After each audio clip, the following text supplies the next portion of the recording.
Assalamualaikum warahmatullahi wabarakatuh.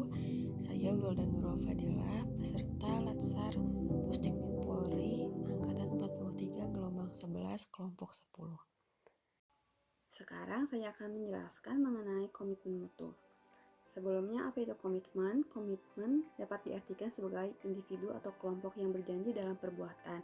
Sedangkan mutu adalah suatu standar kelayakan dengan ciri-ciri atau sifat. Maka, komitmen mutu merupakan pemahaman konsep mengenai efektivitas, efisiensi, inovasi, dan mutu penyelenggaraan pemerintah. Lalu nilai-nilai dasar komitmen mutu adalah efektivitas, efisiensi, inovasi, dan berorientasi pada mutu. Apa itu efektivitas?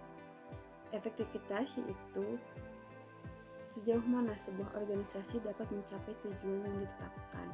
Sementara efisien merupakan jumlah sumber daya yang digunakan untuk mencapai tujuan organisasi. Lalu, dari kedua definisi tersebut dapat disimpulkan bahwa karakteristik utama yang dijadikan dasar untuk mengukur tingkat efektivitas adalah ketercapaian target yang telah direncanakan, baik dilihat dari capaian jumlah maupun mutu hasil kerjanya, sehingga dapat memberikan kepuasan, sedangkan tingkat efisiensi diukur dari penghematan biaya, waktu, tenaga, dan pikiran dalam menyelesaikan kegiatan. Lalu inovasi merupakan adanya dorongan kebutuhan organisasi atau perusahaan untuk beradaptasi dengan tuntutan perubahan yang terjadi di sekitarnya. Lalu untuk mutu itu suatu kondisi dinamis berkaitan dengan produk, jasa, manusia, proses, dan lingkungan yang sesuai atau bahkan melebihi harapan konsumen atau pengguna. Lalu bagaimana menjaga mutu tersebut? Menjaga komitmen mutu dengan cara menentukan tujuan, ada goals, lalu ada rules, ada peran serta dalam mencapai tujuan tersebut. Lalu ada prosedurnya itu yang sudah ditetapkan.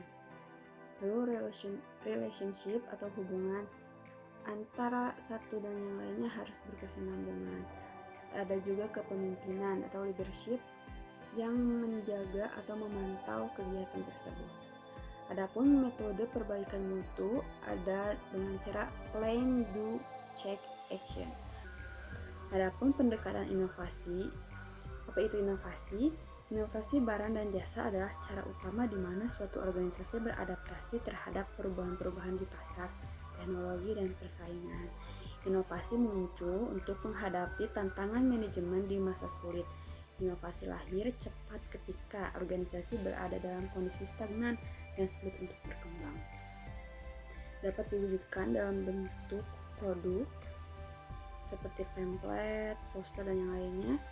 Ada layanannya untuk jasanya seperti apa, seperti kelas ibu hamil ataupun kelas balita. Metode kerja dan sumber daya. Lalu 4 cara berinovasi, yaitu yang pertama adanya penemuan, yaitu dengan cara mengkreasikan suatu produk, jasa, atau proses yang belum pernah dilakukan sebelumnya. Untuk kedua, pengembangan, yaitu dengan cara mengembangkan produk, jasa, atau proses yang sudah ada. 3. Duplikasi, yaitu dengan cara menirukan suatu produk, jasa, atau proses yang sudah ada. Duplikasi ini bukan semata-mata meniru, melainkan menambah seutuhnya secara kreatif untuk memperbaiki konsep yang sudah ada agar lebih mampu memenangkan persaingan. Lalu yang keempat, dengan cara sintesis, yaitu dengan cara mempaduankan konsep dan faktor-faktor yang sudah ada menjadi formulasi baru.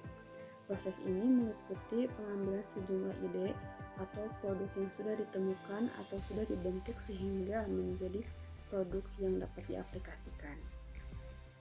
Aktualisasi nilai dasar komitmen mutu dalam pelaksanaan tugas aparatur akan mendorong terciptanya iklim atau budaya kerja unggul yang dapat menumbuhkan keberanian untuk menampilkan kreativitas dan inovasi. Dengan demikian, pergeseran orientasi kerja diarahkan untuk memotivasi aparatur mengubah mindset menuju layanan bermutu. Orientasi aparatur bukan dilayani, melainkan melayani. Dan fokus kinerja aparatur adalah untuk melayani publik. Kewajiban aparatur adalah memberikan layanan publik yang adil dan bermutu untuk membangun kepercayaan masyarakat terhadap pemerintah. Sekian yang dapat saya sampaikan mengenai komitmen mutu. Terima kasih. Wassalamualaikum warahmatullahi wabarakatuh.